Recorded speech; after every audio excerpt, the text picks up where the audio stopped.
Hello guys, welcome back to another video. അപ്പം ഇന്നത്തേന്ന് പറഞ്ഞു കഴിഞ്ഞാൽ how I scored 510 out of 520 in my +1 exam എന്നുള്ളതാണ്. Actually എനിക്ക് 98% ആയിരുന്നു നമ്മുടെ +1 എക്സാമിൽ ഉണ്ടായിരുന്നത്. 510 ആയിരുന്നു, ഔട്ട് ഓഫ് 520 ആയിരുന്നു എൻ്റെ മാർക്ക് എന്ന് പറയുന്നത്. എനിക്ക് ആകെ പോയിട്ടുണ്ടായിരുന്നത് 10 മാർക്കായിരുന്നു. അതെന്ന് പറഞ്ഞു കഴിഞ്ഞാൽ 3 വിഷയത്തിനായിരുന്നു പോയിട്ടുണ്ടായിരുന്നത്. അപ്പം ഇന്നത്തെ വീഡിയോ എന്ന് പറയുന്നത് എൻ്റെ +1 എക്സ്പീരിയൻസ്. ആക്ച്വലി ഞാൻ പ്രോപ്പറായിട്ട് പഠിച്ചു തുടങ്ങിയിട്ടുണ്ടായിരുന്നത് ആഫ്റ്റർ ക്രിസ്മസ് എക്സാം ആയിരുന്നു. ദെൻ അതിന് ശേഷമാണ് ഞാൻ പ്രോപ്പറായിട്ട് പഠിച്ചു തുടങ്ങിയിട്ടുണ്ടായിരുന്നത്. ഇപ്പോൾ +1 ആയാലും +2 കുട്ടികൾക്കായാലും ഉള്ളൊരു കോമൺ ഡൗട്ടാണ്, നമ്മൾ ആഫ്റ്റർ ക്രിസ്മസ് എക്സാമിന് ശേഷം പഠിച്ചു തുടങ്ങിക്കഴിഞ്ഞാൽ നമുക്ക് നല്ലപോലെ സ്കോർ ചെയ്യാൻ പറ്റുമോ, 95 എബോവ് % മേടിക്കാൻ പറ്റുമോ എന്നുള്ളത് ഒരു കോമൺ ഡൗട്ടാണ്. എന്നോട് ചോദിച്ചു കഴിഞ്ഞാൽ ഞാൻ പറയും യെസ്, കാരണം ഇറ്റ്സ് മൈ എക്സ്പീരിയൻസ് ഗൈസ്. ഞാനും ക്രിസ്മസ് എക്സാമിന് ശേഷമാണ് കറക്റ്റായിട്ട് പ്രോപ്പറായിട്ട് ഞാൻ പഠിക്കാൻ തുടങ്ങിയിട്ടുണ്ടായിരുന്നത്. എന്ന് പറഞ്ഞാൽ ഓൺ എക്സാമിനൊക്കെ നമുക്ക് +1 അങ്ങനെ ഓൺ എക്സാംസ് ആയിട്ടില്ലല്ലോ, സ്കൂളുകളായിട്ടായിരിക്കും എക്സാംസ് നടത്തുന്നുണ്ടായിരിക്കും. അപ്പം നമ്മൾ അറ്റൻഡ് ചെയ്യുന്ന ഒരു ഫസ്റ്റ് ഗവൺമെൻറ് ഇട്ടൊരു ക്വസ്റ്റ്യൻ പേപ്പർ എന്ന് പറഞ്ഞാൽ അത് ക്രിസ്മസ് എക്സാമിൻ്റെ ആയിരിക്കും. അതിന് അപ്പോഴായിരിക്കും നമ്മൾ പ്രോപ്പറായിട്ട് എങ്ങനെയാണ് ക്വസ്റ്റ്യൻ പാറ്റേൺ എന്നൊക്കെ നമുക്കൊന്ന് മനസ്സിലാവുന്നുണ്ടായിരിക്കാം. സോ ഞാൻ ക്രിസ്മസ് എക്സാമിന് ശേഷമായിരുന്നു പ്രോപ്പറായിട്ട് പഠിക്കാൻ സ്റ്റാർട്ട് ആയിട്ടുണ്ടായിരുന്നു, കാരണം ആ പാറ്റേൺ ഒന്ന് എനിക്ക് മനസ്സിലാക്കണമായിരുന്നു. അപ്പം ഞാൻ അതിന് കുറച്ച് ടൈം സ്പെൻഡ് ചെയ്തിട്ടുണ്ടായിരുന്നു. അങ്ങനെ അപ്പം വലിയ കാര്യമായിട്ട് എങ്ങനെ സ്കോർ ചെയ്യാനൊന്നും ക്രിസ്മസ് എക്സാം എനിക്ക് കഴിഞ്ഞിട്ടില്ല, കാരണം നമ്മൾ SSLC എന്ന് പറഞ്ഞാൽ ഈ ഒരു ലെവലിൽ നിൽക്കുകയാണെങ്കിൽ +1 ഈ ഒരു ലെവലിലാണ്. There is A gap between this. Okay, അപ്പം ആ ഗ്യാപ്പ് നമുക്ക് ഇവിടെ നിന്ന് ഇങ്ങോട്ട് എത്തണമെങ്കിൽ ഇവിടെ നമ്മൾ പഠിച്ച കാര്യങ്ങളെ അല്ല, എൻറ്റയർലി ഡിഫറെൻ്റ് ആയിട്ടുള്ള ടോപ്പിക്സുകളും കൂടുതൽ ആഴ്ന്നിറങ്ങി പഠിക്കുന്നതാണ് നമ്മൾ ഈ +1 എന്ന് പറയുന്നത്. അതിനേക്കാൾ കുറച്ചുകൂടെ റേഞ്ച് വരും +2. അപ്പം കുറച്ചുകൂടി നമ്മൾ ആഴ്ന്നിറങ്ങി പഠിക്കുന്നുണ്ട്. ഇപ്പം NCERT ടെക്സ്റ്റ് ബുക്ക് ആണെങ്കിലും ഇപ്പോൾ ഫിസിക്സ്, കെമിസ്ട്രി, ബയോളജി ഇതൊക്കെ നമുക്ക് ഭയങ്കര ഡിഫിക്കൽട്ടായിരുന്നു. നമ്മൾ 10th പഠിച്ചുകൊണ്ടിരുന്ന ബയോളജി ഒന്നും അല്ല നമ്മൾ +1 +2 കയറി കഴിഞ്ഞാൽ. ആൻഡ് ഓൾസോ എന്താണ്, ഫിസിക്സും കെമിസ്ട്രിയും ഒന്നും അല്ല. നമ്മൾ ജസ്റ്റ് മെത്തും പ്രോപ്പർ ബ്യൂട്ടും ഒക്കെയാണ് SSLC പഠിച്ചിട്ടുണ്ടായിരുന്നെങ്കിൽ അതൊന്നുമല്ല നമ്മൾ +1 +2 പഠിക്കുന്നത്. അപ്പം ഇവിടുന്ന് ആ ഒരു ലെവലിലേക്ക് എത്താൻ കുറച്ച് ടൈം എടുക്കും. ആ ഒരു ഗ്യാപ്പ് ഫില്ല് ചെയ്യണമെങ്കിൽ കുറച്ച് ടൈം എടുക്കും ഗൈസ്. അപ്പോൾ അങ്ങനെയൊക്കെ കുറച്ച് ബുദ്ധിമുട്ടുകൾ എനിക്കും ഉണ്ടായിരുന്നു പേഴ്സണലി. അതൊക്കെ ഞാൻ എങ്ങനെയാണ് മാറ്റിയെടുത്തത്, എങ്ങനെയാണ് ഞാൻ 510 ഔട്ട് ഓഫ് 520 +1 എക്സാമിൽ മേടിക്കാൻ കഴിഞ്ഞത്, പിന്നെ കുറച്ച് സ്റ്റഡി ടിപ്സും കാര്യങ്ങളും ഒക്കെയാണ് ഞാൻ ഈ വീഡിയോയിൽ ഉൾപ്പെടുത്തിയിട്ടുള്ളത്. ഇപ്പോൾ എന്തായാലും സൈലത്തിൻ്റെ ആയാലും എക്സാമിനറിൻ്റെ ആയാലും യൂട്യൂബ് ക്ലാസ്സസ് ഒക്കെ അവൈലബിൾ ആണല്ലോ. നിങ്ങൾ ആ ക്ലാസ് ഒക്കെ കണ്ട് നോക്കുക, നിങ്ങൾക്കത് ഓക്കെ ആണ്, ടീച്ചേഴ്സൊക്കെ പഠിപ്പിക്കുന്നത് മനസ്സിലാവുന്നുണ്ട്, കാര്യം പിടികിട്ടുന്നുണ്ട്, നിങ്ങൾക്ക് ഒരു കംഫർട്ട് ആണെന്നുണ്ടെങ്കിൽ നിങ്ങൾക്ക് ഡെഫിനറ്റ്ലി ബാച്ചിലൊക്കെ ജോയിൻ ചെയ്യാം. നിങ്ങൾക്കത് നല്ല യൂസ്ഫുൾ ആയിരിക്കും. ഞാനെന്ന് പറഞ്ഞു കഴിഞ്ഞാൽ ജനുവരി തൊട്ടായിരുന്നു പ്രോപ്പറായിട്ട് പഠിച്ചിട്ടുണ്ടായിരുന്നു, കറക്റ്റ് പ്രോപ്പറായിട്ട് കേട്ടോ. അതിന് മുന്നേ നമ്മൾ എക്സാമിന് വേണ്ടി പ്രിപ്പയർ ചെയ്യുന്നുണ്ടായിരുന്നെങ്കിലും ഓൺ എക്സാമിനായാലും ക്രിസ്മസ് എക്സാമിനായാലും പ്രോപ്പറായിട്ട് പഠിച്ചു തുടങ്ങിയത് ജനുവരിക്കായിരുന്നു. നിങ്ങൾ പിന്നെ ഒരു ലൈവ് ക്ലാസ് ആയാലും റെക്കോർഡ് ക്ലാസ് ആയാലും എന്തായാലും ഒരു 2.5 hours അല്ലെങ്കിൽ അത് ഒരു 3 hours ഒക്കെ പോകും. അതൊക്കെ നിങ്ങൾ ഓടിച്ചിട്ട് സ്കിപ്പ് അടിച്ചൊന്നും കാണാതിരിക്കുക. നിങ്ങൾ കാണുന്ന സാധനം പ്രോപ്പറായിട്ട് യൂട്ടിലൈസ് ചെയ്ത് നല്ല പോലെ തന്നെ കാണുക, കാര്യം മനസ്സിലാക്കി എടുക്കുക. സബ്ജക്റ്റായിട്ട് ഇനി നോക്കുകയാണെന്നുണ്ടെങ്കിൽ ഫിസിക്സിൽ ഞാൻ ഇനി യൂസ് ചെയ്ത കുറച്ച് സ്റ്റഡി ടിപ്സ് ആണ് കേട്ടോ ഇത്. അപ്പം ഫിസിക്സിലാണെന്നുണ്ടെങ്കിൽ നമുക്കതിൽ ഡെറിവേഷൻസ് ഉണ്ട്, തിയറി ഓറിയൻറ്റഡ് ആയിട്ട് വരുന്ന ക്വസ്റ്റ്യൻസ് കാണും, ന്യൂമറിക്കൽസ് കാണും. ഡെറിവേഷൻസ് ഒക്കെ നമുക്ക് എണ്ണി തീരാവുന്നതല്ല, അതിലൊക്കെ ഇഷ്ടം പോലെ കാണും. എന്ന് പറഞ്ഞു കഴിഞ്ഞാൽ ചെറുതും വലുതായിട്ട് കുറേ ഡെറിവേഷൻസ് കാണും. ഡെറിവേഷൻസ് ഒക്കെ നമ്മൾ എഴുതി തന്നെ പഠിക്കണം കേട്ടോ. ആദ്യം നിങ്ങൾ ഒന്ന് നോക്കി എഴുതാന്നുണ്ടെങ്കിൽ പിന്നെ നിങ്ങൾ അടുത്ത പ്രാവശ്യം ഒന്ന് കാണാതെ അത് എഴുതി നോക്കാം. സെക്കൻഡ് ടൈമിലൊന്നും കറക്റ്റായിട്ട് നിങ്ങൾക്ക് എഴുതാൻ പറ്റിയെന്നൊന്നും വരില്ല, പക്ഷെ വീണ്ടും നിങ്ങളത് ട്രൈ ചെയ്ത് എഴുതി പഠിച്ചുകൊണ്ടേ ഇരിക്കാം. ഞാൻ ചെയ്യുന്നൊരു കാര്യം എന്താണെന്ന് പറയുക, ഞാനിപ്പം ഒരു നോട്ട്ബുക്കിൽ ചാപ്റ്റർ വൈസ് ഏതൊക്കെ ഡെറിവേഷൻസ് ആണെന്നുള്ളത് ഞാൻ എഴുതി വെക്കുമായിരുന്നു. ആ എല്ലാ ഡെറിവേഷൻസ്, ചെറുതും വലുതായിട്ടുള്ള എല്ലാ ഡെറിവേഷൻസും ഞാൻ അതിൽ എഴുതി വെക്കുമായിരുന്നു. എന്നിട്ട് അതിൽ നിന്നായിരിക്കും പിന്നെ ഒരു വേറെ പേപ്പറിലോട്ടോ വല്ലതും എഴുതും, പിന്നെ നല്ലപോലെ അത് എഴുതി പഠിക്കാം. ഡെറിവേഷൻസ് ഒക്കെ നമ്മൾ സ്റ്റെപ്പ് മറക്കാണ്ടിരിക്കണമെങ്കിൽ സിമ്പിൾ സ്റ്റെപ്സേ വരുന്നുള്ളൂ. എനിക്കൊന്ന് +1 തോന്നുന്നു കുറച്ചുകൂടി സിമ്പിൾ. എല്ലാവരും പറയും പക്ഷേ +1 പാട്, +2 എളുപ്പമെന്ന്. പക്ഷേ എനിക്ക് നേരെ തിരിച്ചാണ് ഗൈസ്. എനിക്ക് +2 പാടായിട്ട് തോന്നിയത്, +1 എനിക്ക് സിമ്പിളായിട്ടായിരുന്നു തോന്നിയിട്ടുണ്ടായിരുന്നത്. Back to this. അപ്പം ഡെറിവേഷൻസ് നിങ്ങൾ അതിനെ എഴുതി തന്നെ പഠിക്കാം. തിയറി കൺസെപ്റ്റ് ആകുമ്പം എന്താണ്, നിങ്ങൾ ആ ലോസ് ഇപ്പം ന്യൂട്ടൻ്റെ first law, second law, third law, Newton's law of cooling, അതൊക്കെ നിങ്ങൾ പ്രോപ്പറായിട്ട് ഈ ലോകളെല്ലാം എന്തായാലും മാക്സിമം നിങ്ങൾ കയ്യിൽ നിന്നിട്ടൊന്നും എഴുതാതിരിക്കാൻ ശ്രമിക്കുക കേട്ടോ. അങ്ങനെയാണെന്നുണ്ടെങ്കിൽ ടീച്ചേഴ്സ് അത് ഉറപ്പായിട്ട് മാർക്ക് കുറയ്ക്കും. കാരണം ലോസ് ഒന്നും നമ്മുടെ കയ്യിൽ നിന്നിട്ട് എഴുതിയാൽ അങ്ങനെ പറ്റില്ല.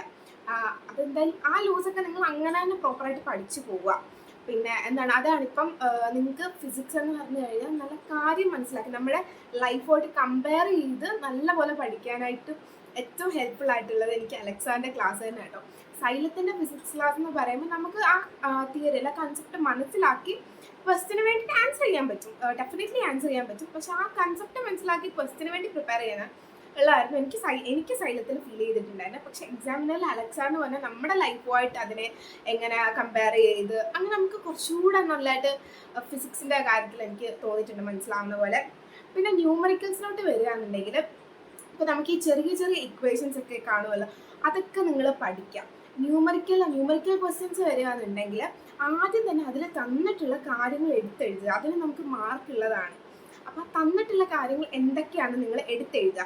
അതിനുശേഷം ആ ഇത്രയും സാധനങ്ങൾ കണക്ട് ചെയ്ത് വരുന്ന ഇക്വേഷൻ നിങ്ങൾ ആലോചിച്ചെടുക്കുക. ആ ഇക്വേഷനിൽ ഇട്ട് കൊടുക്കുമ്പോൾ അതാണ് നമ്മൾ ഫസ്റ്റ് ചെയ്യേണ്ടത്. തന്നിരിക്കുന്ന സാധനം എഴുതി കഴിയുമ്പോൾ തന്നെ ആ തന്നിരിക്കുന്ന എല്ലാം വെച്ചിട്ട് കണക്ട് ചെയ്തുള്ള ഇക്വേഷൻസ് നമ്മൾ ഇങ്ങനെ ഓർത്തെടുക്കുമ്പോൾ തന്നെ നമുക്ക് ആ ന്യൂമറിക്കലൊക്കെ ആൻസർ ചെയ്യാൻ പറ്റും. എനിക്ക് ഫസ്റ്റ് ഇയറിൽ ഫിസിക്സിനായിരുന്നു 78 ആയിരുന്നു. എനിക്ക് 2 മാർക്കായിരുന്നു പോയിട്ടുണ്ടായിരുന്നത്. എനിക്കത് അറിയാം എനിക്ക് എവിടാ പോയെന്ന്. കാരണം എനിക്കതൊരു ന്യൂമറിക്കലായിരിക്കും പോയത്.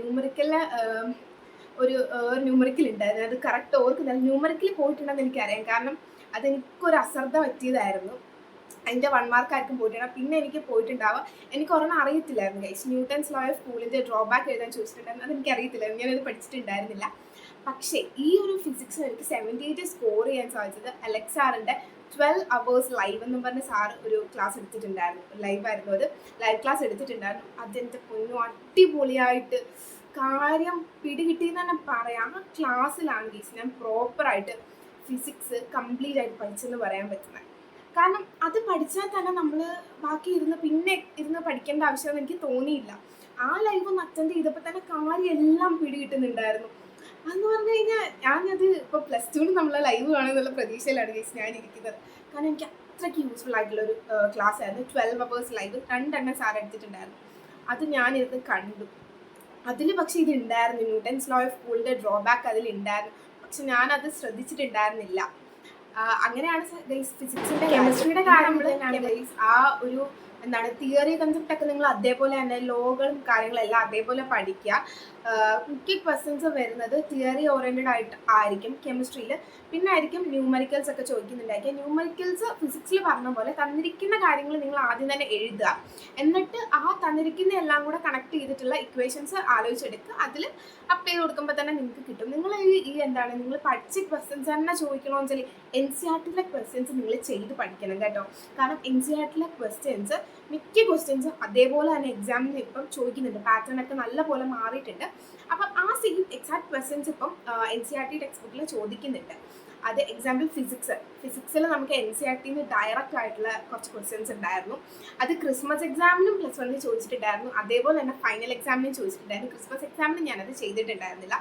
അപ്പോൾ ഞാനത് ക്ലാസ് കണ്ടു. ഞാനപ്പോൾ അലക്സാണ്ടർ ക്ലാസ്സിൽ ആ ക്വസ്റ്റ്യൻസ് അത് ചെയ്യിച്ചിട്ടുണ്ടായിരുന്നു.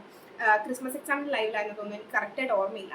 ഞാൻ ആ ക്വസ്റ്റ്യൻ പിന്നെ പഠിച്ചിട്ടുണ്ടായിരുന്നു ഗൈസ്. എങ്ങനെ ചോദിച്ചാലും എന്തെങ്കിലും NCERT മിക്ക ക്വസ്റ്റ്യൻസും ചെയ്ത് നോക്കുമായിരുന്നു. അങ്ങനെ ഫൈനൽ എക്സാമിന് ഒരു ക്വസ്റ്റ്യൻ ഉണ്ടായിരുന്നു. അതുപോലെ കെമിസ്ട്രിയിൽ നിങ്ങൾ NCERT നല്ലപോലെ നോക്കുക, അതിലെ ക്വസ്റ്റ്യൻസ് ഒക്കെ ചെയ്ത് പഠിക്കുക. അടുത്ത മാത്സിൻ്റെ കേസിൽ വരികയാണെങ്കിൽ മാത്സ് നിങ്ങൾ NCERT ടെക്സ്റ്റ് ബുക്കിലെ എല്ലാ എക്സാമ്പിൾസ് ആയാലും ക്വസ്റ്റ്യൻസ് ആയാലും മിസ്ലേനിയസ് ആയാലും എല്ലാം നിങ്ങൾ ചെയ്ത് പഠിക്കുക. കാരണം ആ ടെക്സ്റ്റ് ബുക്ക് NCERT അല്ലാതെ ചോദിക്കില്ല ഗൈസ്. അപ്പം NCERT നിങ്ങൾ നല്ലപോലെ പഠിച്ചിട്ടുണ്ടെങ്കിൽ നിങ്ങൾക്ക് ഏത് ക്വസ്റ്റ്യൻ വന്നാലും ആൻസർ ചെയ്യാൻ പറ്റും. മാത്സിൽ ഇപ്പം നിങ്ങൾക്ക് ലിമിറ്റ്സ് ആൻഡ് ഡെറിവേറ്റീവ്സിലായാലും അത് കുറച്ച് ബുദ്ധിമുട്ടുള്ള ചാപ്റ്ററാണെന്ന് തോന്നുന്നു. പക്ഷേ ഞാൻ ഒരു ചാപ്റ്ററും സ്കിപ്പ് ചെയ്തിട്ടുണ്ടായിരുന്നില്ല. പക്ഷെ എനിക്ക് ലിമിറ്റ്സ് കുറച്ച് മനസ്സിലാക്കിയെടുക്കാനൊക്കെ കുറച്ച് പാടുണ്ടായിരുന്നു. ആദ്യമൊക്കെ കുഴപ്പമില്ലായിരുന്നു. പിന്നെ എനിക്ക് ചില കണക്കുകളൊക്കെ ചെയ്യാൻ പാടുണ്ടായിരുന്നു. ബാക്കിയൊക്കെ സെറ്റ്സ് ആയാലും അതൊക്കെ അത്യാവശ്യം എളുപ്പമുള്ള ചാപ്റ്ററായിട്ടാണ് തോന്നിയത്. നമുക്കൊരിക്കലും ഈ +1 SSLC ആയിട്ട് കമ്പയർ ചെയ്യാൻ പറ്റത്തില്ല ഗൈസ്. കാരണം അത് എൻറ്റയർലി ഡിഫറെൻ്റ് ആണ്. SLC-യിലൊന്നും നമ്മൾ പഠിച്ച മാത്സേ അല്ല നമ്മൾ ഹയർ സെക്കൻഡറിയിലോട്ട് കയറി കഴിയുമ്പോൾ ഉള്ളത്. ഇപ്പം സെക്കൻഡ് ഇയറിലായാലും ഇൻ്റഗ്രേഷൻ ഒക്കെ അതൊന്നും എനിക്ക് പ്രോപ്പറായിട്ട് അറിയത്തുപോലും ഇല്ല. അങ്ങനെ മാത്സിൽ നിങ്ങൾ എല്ലാ പ്രോബ്ലംസും ചെയ്ത് പഠിക്കുക. പിന്നെ ടൈം മാനേജ്മെൻറ്റ് വേണം കേട്ടോ മാത്സിലൊക്കെ. നല്ലതുപോലെ ടൈം മാത്സിൽ എനിക്ക് ഫസ്റ്റ് ഇയറിൽ ഫുള്ളായിരുന്നു. കാരണം നമ്മൾ NCERT-യിലെ ക്വസ്റ്റ്യൻസ് അതേപോലെ തന്നെ ആയിരുന്നു മിക്കതും ചോദിച്ചിട്ടുണ്ടായിരുന്നത് ഫസ്റ്റ് ഇയർ എക്സാമിനേഷന്. അപ്പോൾ നിങ്ങൾ NCERT നല്ലപോലെ ചെയ്ത് പഠിക്കാമെന്നുണ്ടെങ്കിൽ നിങ്ങൾക്ക് ഡെഫിനറ്റ്ലി നല്ല മാർക്ക് തന്നെ സ്കോർ ചെയ്യാൻ പറ്റും കേട്ടോ. പിന്നെ വരുന്നത് ബയോളജിയാണ്. ബയോളജി ഇന്നും എനിക്ക് ബോട്ടണി തന്നെയാണ് പാട്. സുവോളജി എനിക്ക് പക്ക ഫുള്ള് കിട്ടുമെന്ന് എനിക്ക് നല്ല കോൺഫിഡൻസ് ആയിരുന്നു. കാരണം എനിക്കിത് ബോട്ടണിയിലോട്ട് വന്നപ്പോൾ എനിക്ക് ഒട്ടും കോൺഫിഡൻസ് ഇല്ലായിരുന്നു. എനിക്ക് ബോട്ടണിക്കാണ് മാർക്ക് പോയെന്ന് എനിക്കറിയാം. കാരണം എനിക്ക് 78 ആയിരുന്നു ബയോളജിക്ക്. ബോട്ടണി ഞാൻ കുറച്ച് പേടിച്ച് പോയിട്ടുണ്ടായിരുന്നു. കാരണം അതെനിക്ക് എങ്ങനെയൊക്കെ തലയും കുത്തി കണ്ട് പഠിച്ചാലും എൻ്റെ തലയിൽ കയറാത്തൊരു സംഭവമാണ് ഈ ബയോളജി അല്ല ബോട്ടണി കേട്ടോ. സുവോളജി എളുപ്പമാണ്, സുവോളജി കുഴപ്പമില്ലായിരുന്നു. പക്ഷെ ബോട്ടണി അത് ഫസ്റ്റ് ഇയർ ആയാലും സെക്കൻഡ് ഇയറിലും അങ്ങനെ തന്നെയാണ്. എനിക്ക് ബോട്ടണിക്കാണ് മാർക്ക് കുറയുന്നത്. അപ്പം ബോട്ടണി അത് നിങ്ങൾ ടെക്സ്റ്റ് NCERT നല്ലപോലെ വായിക്കണം കേട്ടോ. ബയോളജി ആയാലും ഞാൻ NCERT അങ്ങനെ വായിക്കാറില്ലായിരുന്നു. അതിൻ്റെതായ പോരായ്മയുണ്ട് എനിക്ക്. അപ്പം ഇംഗ്ലീഷിലോട്ടും ലാംഗ്വേജസിലോട്ടും ഒക്കെ വരികയാണ്. ലാംഗ്വേജസ് ഇംഗ്ലീഷ് നോക്കുകയെന്നുണ്ടെങ്കിൽ എനിക്ക് 94 ആയിരുന്നു. ഇംഗ്ലീഷിൽ എനിക്ക് ഗ്രാമറിൽ ഞാൻ കുറച്ച് വീക്കാണ് കേസ്. അപ്പം ഗ്രാമറിലായിരിക്കും മേ ബി എനിക്ക് പോയിട്ടുണ്ടായിരിക്കുക. ഗ്രാമർ എനിക്ക് കുറച്ച് പ്രശ്നമാണ്. അപ്പം നിങ്ങൾ ടെക്സ്റ്റ് ബുക്ക് നല്ലപോലെ വായിക്കണം കേട്ടോ ഇംഗ്ലീഷ്. ഞാനങ്ങനെ ടെക്സ്റ്റ് ബുക്ക് വായിക്കാറില്ല. അതെൻ്റെ ഒരു ഭയങ്കര പ്രശ്നമായിട്ട് തന്നെയാണ് എനിക്ക് തോന്നുന്നത്. ടെക്സ്റ്റ് ബുക്ക് നല്ലപോലെ വായിക്കണം. ടെക്സ്റ്റ് ബുക്ക് വായിച്ച് കഥ അറിയാമെന്നുണ്ടെങ്കിൽ നമുക്ക് തന്നെ എഴുതാൻ പറ്റും കേട്ടോ. ഇംഗ്ലീഷൊന്നും കുഴപ്പമില്ല. പിന്നെ ഹിന്ദി എനിക്ക് അത്യാവശ്യം ഹിന്ദി എനിക്ക് ഫുൾ ഉണ്ടായിരുന്നു. നല്ല എളുപ്പമായിരുന്നു ഹിന്ദി ഗൈസ്. അത് ഞാൻ സെക്കൻഡ് ലാംഗ്വേജ് എൻ്റെ ഹിന്ദിയാണ്. അതുകൊണ്ടാണ് ഇപ്പം വേറെ കുട്ടികൾ മലയാളമായിരിക്കുമല്ലോ, എനിക്കതറിയില്ല മലയാളത്തിൻ്റെ കാര്യം. ഹിന്ദി നമുക്ക് നല്ലപോലെ കഥ അറിയാമെന്നുണ്ടെങ്കിലൊക്കെ എഴുതാൻ പറ്റും. പിന്നെ ഇതൊക്കെയാണ് സബ്ജക്ട് വൈസ് ആയിട്ട് ഞാൻ ഫോളോ ചെയ്തിട്ടുണ്ടായിരുന്നത്. പിന്നെ ബയോളജിയിലെ ഒരു കാര്യം പറയട്ടെ. ബയോളജിയിൽ അർച്ചന മിസ്സിൻ്റെ ക്ലാസ് ഉണ്ടല്ലോ എക്സാമിനുള്ള രക്ഷയില്ല ഗൈസ്, അടിപൊളിയാണ്. സത്യം പറഞ്ഞാൽ മിസ് ഉള്ളതുകൊണ്ട് തന്നെയാണ് എനിക്ക് ഇത്രയും മാർക്ക് കിട്ടിയത് ഞാൻ പറയും ബയോളജിക്ക്. കാരണം എനിക്ക് അതേപോലെ ബയോളജി ബോട്ടണി അത്യാവശ്യം എനിക്ക് തോന്നുന്നു ആ 78 ബയോളജിയിൽ എത്തിച്ച മിസ്സിൻ്റെ ക്ലാസ് തന്നെയാണ്. ബോട്ടണി എനിക്ക് അത്ര അറിയത്തില്ലായിരുന്നു. മിസ്സിൻ്റെ ക്ലാസ് കണ്ടാണ് ഗൈസ് ഞാൻ അത്രയ്ക്കെങ്കിലും മാർക്ക് എനിക്ക് മേടിക്കാൻ പറ്റിയത്. മിസ് അടിപൊളിയാണ്, ഒന്നും പറയാനില്ല. പിന്നെ നിങ്ങൾ എന്താണ് മാക്സിമം ഇനി കുറച്ച് സമയം കൂടെ ഉള്ളൂ. ഇപ്പം തന്നെ ഡിസംബർ ആയി. നിങ്ങൾ ജനുവരി തൊട്ടൊക്കെ നിങ്ങൾ പഠിച്ചു തുടങ്ങിയാൽ നിങ്ങൾക്ക് നല്ല മാർക്ക്. പക്ഷെ നിങ്ങൾ പഠിക്കുന്ന കാര്യം ഇപ്പം അരമണിക്കൂറോ അങ്ങനെയൊന്നും പഠിച്ചിട്ട് കാര്യമില്ല ഗൈസ്. ഇനിയുള്ള സമയങ്ങളിൽ നല്ലപോലെ നിങ്ങൾ കഷ്ടപ്പെടാൻ റെഡിയാണെന്നുണ്ടെങ്കിൽ നിങ്ങൾക്ക് ഉറപ്പായിട്ട് 95 എബോവ് തന്നെ പെർസെൻറ്റേജ് മേടിക്കാൻ പറ്റും. നിങ്ങൾ മാക്സിമം നിങ്ങളോട് ഇപ്പം കണ്ടിന്യൂസ് ആയിട്ട് ഇരുന്ന് പഠിക്കണമെന്നും പറയില്ല. എനിക്ക് തന്നെ ഇപ്പം എനിക്ക് രാവിലെ ഇരുന്ന് പഠിച്ചാൽ ഒന്നും തലയിൽ കയറത്തില്ല. സത്യം, രാവിലെ ഇരുന്ന് പഠിച്ചാൽ ഒന്നും തലയിൽ കയറത്തില്ല. എൻ്റെ ഒരു ടൈം എന്ന് പറഞ്ഞാൽ എനിക്ക് പകലും കുഴപ്പമില്ല, ഞാൻ രാത്രിയിൽ നല്ലപോലെ ഇരുന്ന് പഠിക്കുമായിരുന്നു. നിങ്ങൾ അതേപോലെ നിങ്ങൾക്ക് എങ്ങനെയാണോ, രാത്രിയാണോ വെളുപ്പിനെ പഠിക്കുന്നതാണോ എന്ന് നിങ്ങൾ ആദ്യം കണ്ടെത്തുക. എന്നിട്ട് നിങ്ങൾക്ക് നല്ലപോലെ പഠിച്ചാൽ മനസ്സിലാവുന്ന ആ ഒരു ടൈം നല്ലപോലെ ഇരുന്ന് പഠിക്കുക. പിന്നെ കണ്ടിന്യൂസ് ആയിട്ട് ഇരുന്ന് പഠിക്കണമെന്ന് ഞാൻ പറയില്ല. കാരണം ഞാനും കണ്ടിന്യൂസ് ആയിട്ട് ഇരുന്ന് പഠിക്കാറൊന്നും ഇല്ലായിരുന്നു. കുറച്ചൊരു 10 മിനിറ്റൊക്കെ ഒരു പവർ നാപ്പ് വേണേൽ എടുക്കാം നിങ്ങൾക്ക്, എന്നിട്ട് വീണ്ടും പഠിക്കാം. ഇടയ്ക്കൊക്കെ കണ്ടിന്യൂസ് ആയിട്ട് പഠിക്കുന്നതും അങ്ങനെ നല്ലതെന്ന് എനിക്ക് തോന്നുന്നില്ല. എന്ന് പറഞ്ഞാൽ കണ്ടിന്യൂസ് ആയിട്ട് പഠിക്കുമ്പോൾ നമ്മുടെ പുറകിൽ അത്രയും നേരം വർക്ക് എടുത്തിട്ടൊക്കെ ബുദ്ധിമുട്ടല്ലേ. അപ്പം നമ്മൾ അവർക്ക് എന്തിനാ. അപ്പം നിങ്ങളങ്ങനെ കുറച്ച് നേരം റെസ്റ്റൊക്കെ എടുത്ത് തന്നെ പഠിച്ചാൽ മതി. ഓവർ സ്ട്രെസ്ഡൊന്നും ആവണ്ട, പേടിക്കൊന്നും വേണ്ട. നിങ്ങളിപ്പം പ്രോപ്പറായിട്ട് കഷ്ടപ്പെടാൻ റെഡിയാണെന്നുണ്ടെങ്കിൽ നിങ്ങൾക്ക് ഉറപ്പായിട്ടും നല്ല സ്കോർ തന്നെ മേടിക്കാൻ കഴിയും ഗൈസ്. അപ്പോൾ ഇത്രയൊക്കെ ഉള്ളൂ. ബൈ.